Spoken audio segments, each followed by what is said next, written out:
Rekomendasi broker ada ABS, dua jenis akun Sen dan standar. Ada promo rebate 30% untuk akun standar dan 10% untuk akun Sen. Linknya hanya tersedia di kolom yang ada di deskripsi. Untuk platformnya sendiri ada dua, MT4 dan MT5. Mata uangnya ada USD dan Euro. Yang paling penting adalah ada fitur free swap, di mana misalkan fitur free swap ini diaktifkan, tidak ada biaya tambahan untuk posisi menginap. Kemudian ada pilihan fixed rate, tetapi saya tidak terlalu suka. Dan yang terakhir adalah leverage-nya mulai dari 1:1 sampai dengan 1:1000, sesuaikan juga dengan kebutuhan masing-masing. Pilihan deposit ada bank lokal dan dompet elektronik, dan hitungan menit baik deposit ataupun withdraw-nya. Dari segi pair-nya pun juga lengkap, forex mayor ataupun minor, komoditi ataupun oil, kemudian akun saham juga tersedia di MT5-nya. Kripto pun juga bisa di-trade di broker ABS ini. Khusus untuk akun Sen, hanya bisa diakses dengan menggunakan link yang ada di kolom deskripsi. Tanpa link tersebut, akun Sen di ABS tidak akan bisa diakses.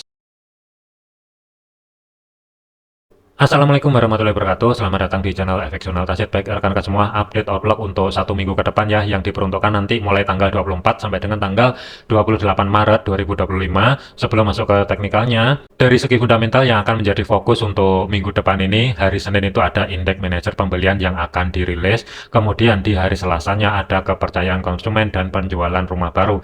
Di hari Rabu, indeks harga konsumen dari segi year on year itu juga akan dirilis dari zona Inggris, dan pernyataan proyeksi musim semi ya. Jadi untuk pair yang berhubungan dengan GBP, kemungkinan volatility akan sedikit meningkat di hari Rabu. Dan hari Kamisnya, PDB dari segi kuartal diperkirakan ada penurunan dari Amerika, dan klaim pengangguran awal ini juga dirilis. Dan hati-hati di hari Jumatnya ada data PCE year on year-nya dan belanja personal ini juga akan dirilis.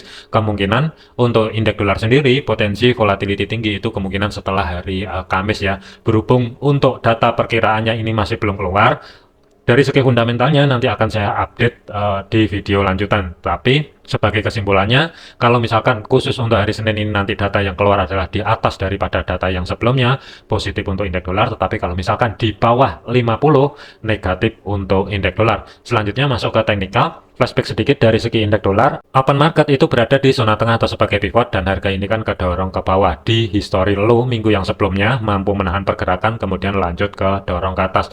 Terkonfirmasi mampu bergerak di atasnya 103.77 sebagai batas atas pivot. Kemudian time frame kecil ada koreksi ketahan di support pertama weekly, dan harga ini lanjut langsung ke dorong ke atas ya. Untuk antisipasi di video yang sebelumnya, kalaupun minggu ini harga indeks dolar ini lanjut ke dorong ke atas, kemungkinan batas pantau maksimalnya berada di level area minor, zona yang saya blok merah antara 104.200 sampai dengan 104.28. Untuk level area SRP ini sudah selesai karena ada level area baru kembali, jadi saya hapus dulu dan masuk dari segi time frame weekly-nya. Kalau kita lihatin dari segi body candle-nya untuk minggu yang sebelumnya, yang kemarin dimulai dari tanggal 17 sampai dengan tanggal 21, ini ada sedikit terkoreksi ke atas. Cuman untuk minggu depan ini, apakah indeks dolar lanjut untuk koreksinya ke atas atau dia justru sideways ya.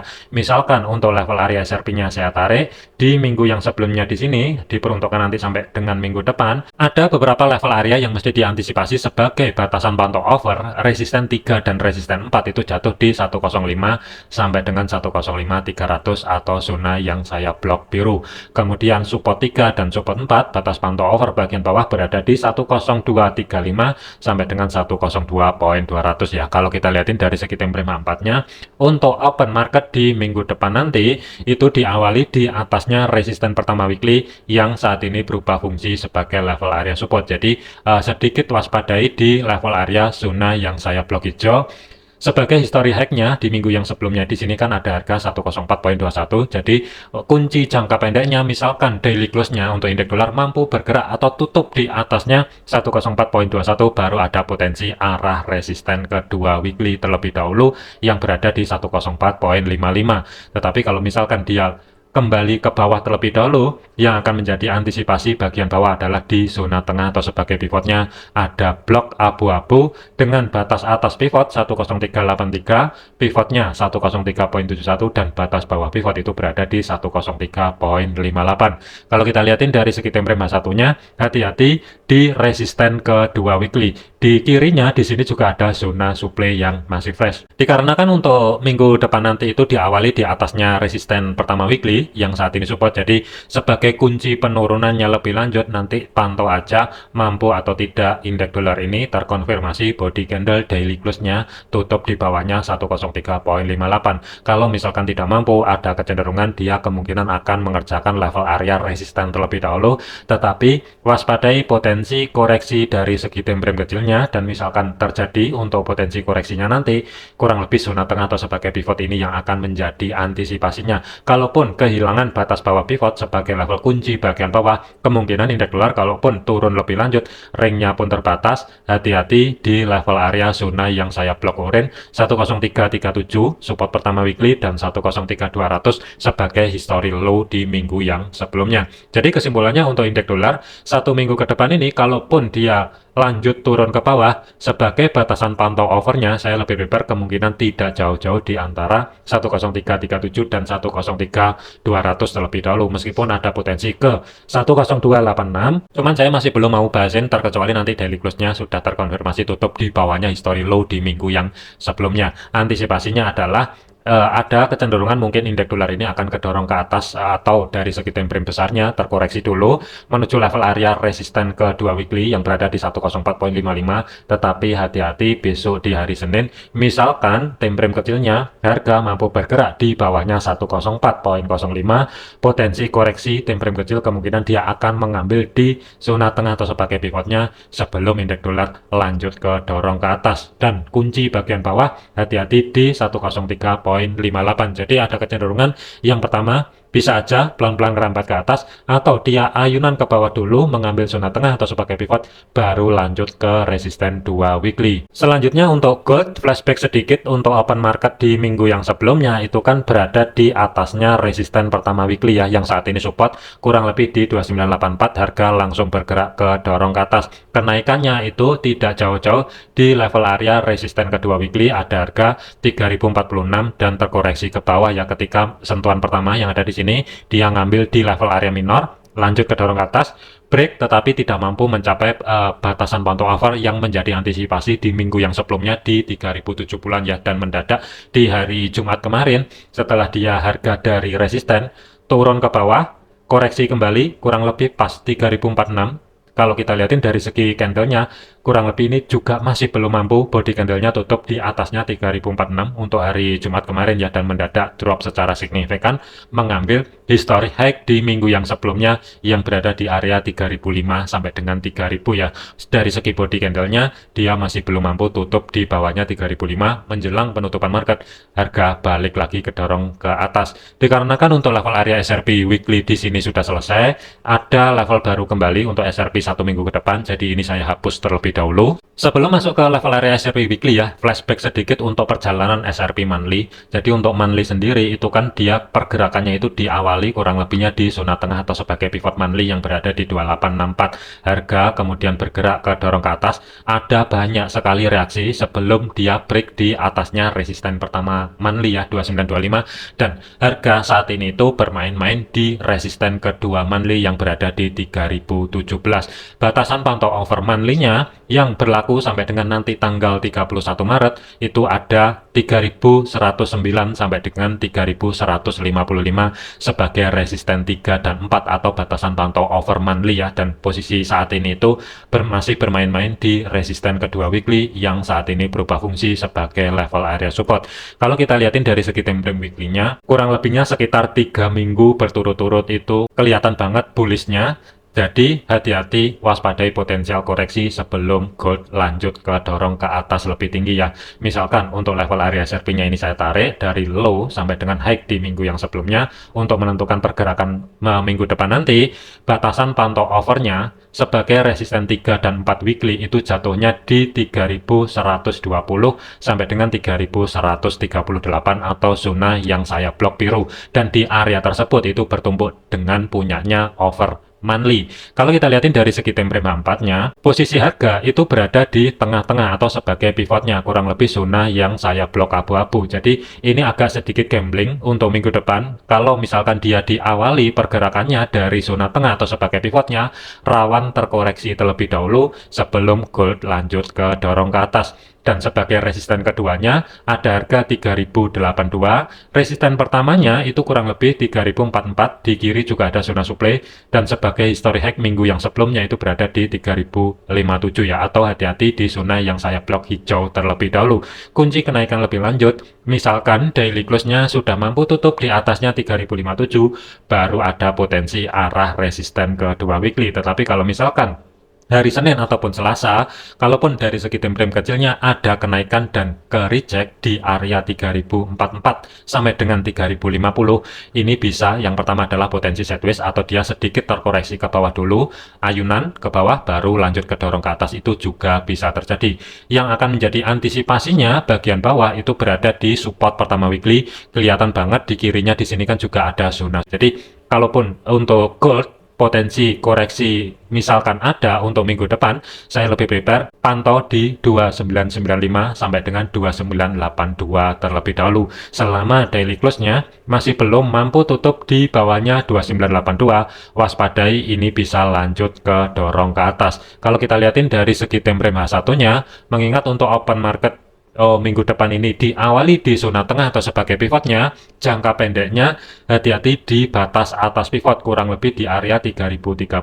Misalkan kehilangan dan bergerak di atas level area tersebut, kemungkinan jangka pendek atau day trade-nya pantau di 3044 terlebih dahulu. Tetapi kalau misalkan dia putar balik ke bawah dan minimal H4-nya mampu tutup di bawahnya 3010, ada potensi sebelum gold lanjut ke dorong ke atas lebih tinggi, waspadai potensi arah support terlebih dahulu untuk koreksinya, dan sebagai batasan pantau over sementara berada di 2982 sebelum gold lanjut ke dorong ke atas ya. Meskipun ada level area support 2 yang berada di 2957 dan batas pantau over bawah 2920 sampai dengan 2900, sementara saya skip dulu. Saya lebih prepare untuk minggu depan ini antisipasinya, misalkan gold terkoreksi lebih dalam terlepas dari 2982, kemungkinan masih belum jauh-jauh di antara 2957 sampai dengan 2955, dikarenakan dua level area ini menumpuk antara weekly ketemu dengan monthly. Jadi kesimpulannya untuk gold ada kecenderungan, yang pertama gambaran saya adalah sideways, yang kedua adalah sebelum naik lebih tinggi atau membuat ATH baru, waspadai potensi koreksi terlebih dahulu. Yang akan menjadi antisipasinya di hari Senin ataupun Selasa, sebagai level kunci terdekat berada di 3030. Misalkan kehilangan level area tersebut, 3044 ini yang akan menjadi target day trade-nya. Tetapi kalau misalkan mampu kedorong ke bawah dan kehilangan 3010, potensi koreksi arah support terlebih dahulu sebelum gold naik lebih tinggi atau membuat ATH baru. Dan yang akan menjadi next target batasan pantau over satu minggu depan, gambaran saya tidak jauh-jauh, sementara berada di 3082 terlebih dahulu. Misalkan untuk level area SRP ini mau dicatat ya, batasan pantau overnya 3138 dan 3120, resisten 2 3082, kemudian resisten pertamanya 3044. Hati-hati, open market diawali di zona tengah atau sebagai pivot, ini gambling, tidak menutup kemungkinan potensi koreksi itu ada, dan pivot itu sendiri 3020 ini waspadai ya. Support pertama 2995 dan batasan pantau over sejelek-jeleknya gold misalkan terkoreksi lebih dalam, kemungkinan gambaran saya tidak jauh-jauh di 2957, kemungkinan masih berada di atas level area tersebut. Untuk planning, saya lebih prepare swingnya itu persiapan untuk cari ancang-ancang setup buy, tetapi akan saya pantau terlebih dahulu untuk hari Senin ataupun Selasa, gold ini langsung bergerak di atasnya 3030 atau tidak. Misalkan mampu bergerak di atasnya 3030, kemungkinan untuk swingnya akan saya pending dulu, tetapi akan saya manfaatkan untuk day trade-nya dengan target terdekat berada di 3044. Tetapi kalau misalkan sideways dan turun ke bawah, break di bawahnya 3010, saya lebih prepare persiapan cari ancang-ancang setup buy-nya nanti itu cari sedekat mungkin di 2995 sampai dengan 2982, pantau terlebih dahulu. Misalkan harga kedorong ke bawah dan sudah ada konfirmasi pembalikan arah kembali dan harga mampu bergerak di atasnya support pertama weekly, misalkan nanti ya ada potensi dia break ke bawah, tunggu dulu, abaikan misalkan dia bergerak di bawahnya 2982, baru nanti setelah ada konfirmasi pembalikan arah harga bergerak di atasnya 2995, kemungkinan referensi buy untuk saya pribadi akan aktif. Dari segi jarak stop loss, ruang gerak sekitar 200 pip, tetapi dari segi targetnya saya lebih prepare history high minggu yang sebelumnya, ini akan menjadi TP pertama, ruang gerak sekitar 600 pip, TP kedua sedikit berada di bawahnya resisten kedua weekly, ruang gerak sekitar hampir 850 pip. Untuk day trade-nya tidak menutup kemungkinan nanti akan ada buy atau sell ya. Jadi pantau aja dari segi time frame H1-nya ataupun M30 nanti ketika harga mencapai level area SRP yang ada di sini, biasanya sentuhan pertama itu akan ada reaksi, dan misalkan nanti ada reaksi, entah itu reaksi konfirmasi reversal jangka pendek atau konfirmasi penerusan harga, silahkan cek sendiri dan bisa dimanfaatkan baik buy ataupun sell-nya nanti ya. Jadi saya lebih prepare pantau di level area SRP untuk 1 minggu ke depan nanti. Swingnya kemungkinan cari ancang-ancang setup buy terlebih dahulu. Misalkan ada perubahan planning akan saya update di video lanjutan. Kemudian untuk Bitcoin, pergerakan untuk Bitcoin untuk level area SRP ini sudah selesai ya. Antisipasi yang kemarin terakhir, kalaupun ada penurunan zona minor di antara 83.200-an sampai dengan 82.800-an ini yang akan menjadi antisipasi, dan kelihatan banget ketika sentuhan di sini harga pas ke reject kembali ke atas ya, dan posisi saat ini tuh balik lagi sideways di ring area zona yang saya blok hijau. Kalau misalkan untuk level area SRP ini saya tarik, diperuntukkan nanti untuk 1 minggu ke depan ya, saya tarik di weekly yang saat ini masih berjalan. Kurang lebihnya sebagai batasan pantau over 1 minggu ke depan ini ada harga 92.600 dan 94.200 atau zona yang saya blok biru ini antisipasi batasan pantau over misalkan ekstrim ke dorong ke atas. Kalau kita lihatin dari segi time frame 4-nya, hati-hati di resisten kedua weekly 90 ribuan atau 89.500 ya. Di kiri di sini juga ada zona supply. Kemudian di resisten pertamanya hati-hati area 86.400 sebagai level kunci jangka panjangnya. Misalkan daily close-nya mampu tutup di atasnya 87.400-an, baru ada potensi arah resisten 2. Jadi saya lebih prepare kalaupun Bitcoin lanjut ke dorong ke atas, antisipasi terdekatnya adalah di zona yang saya blok hijau di sini. Posisi harga saat ini berada di zona tengah atau sebagai pivotnya dengan batas atasnya 85 ribuan, kemudian pivot itu sendiri 84.300-an, batas bawah pivot 83.500-an. Kunci kenaikan jangka pendek misalkan harga sudah mampu bergerak di atasnya zona yang saya blok abu-abu di sini dengan level areanya ada di 85.100-an, baru ada potensi arah resisten pertama weekly terlebih dahulu. Tetapi kalau misalkan gagal, ada kecenderungan bisa aja sideways dari segi time frame kecilnya, pantau di batas atas pivot sampai dengan batas bawah pivot. Tetapi kalaupun ada penurunan untuk Bitcoin minggu ini, sementara pantau di 82.200 sampai dengan 81.200-an terlebih dahulu ya, atau zona yang saya blok orange bagian bawah di sini adalah sebagai potensi misalkan penurunan untuk cari ancang-ancang setup buy nanti. Jadi untuk Bitcoin selama harga 1 minggu ke depan